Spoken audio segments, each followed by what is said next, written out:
देखियो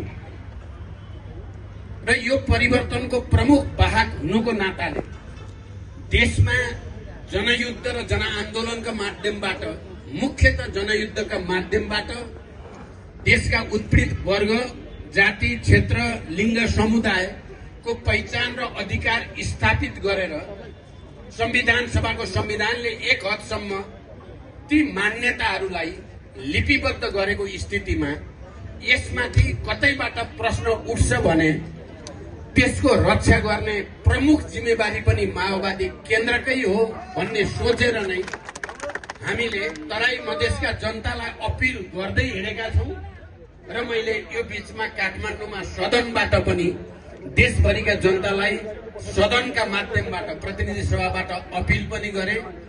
तपाईहरुले देख्नुभयो अरु कयौं सार्वजनिक कार्यक्रम मार्फत पनि संघीय लोकतान्त्रिक गणतन्त्रको रक्षा गरिन्छ।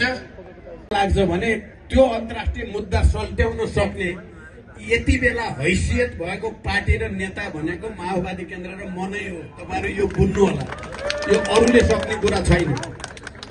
त्यसकारण आदरणीय जनसमुदाय, यिनै कुराहरू तपाईहरुसँग राख्दै अब भोलि दिनभरि हामी 12 जिल्लामा नै हुन्छौं। विभिन्न जनताका कुरा सुन्ने, बुद्धिजीवीका कुरा सुन्ने, नागरिक समाजका कुरा सुन्ने, किसानका, शहीद परिवारका, बेपत्ता योद्धा परिवार सबैका कुरा सुनेपछि त्यसको मजबुत सारांश निकालेर अनि काठमाडौँमा प्रतिनिधि सभामा पनि लएर चाहिँ त्यहाँ राम्रोसँग स्थापित गर्ने, राष्ट्रिय रूपमा पनि स्थापित गर्ने कुरा छ।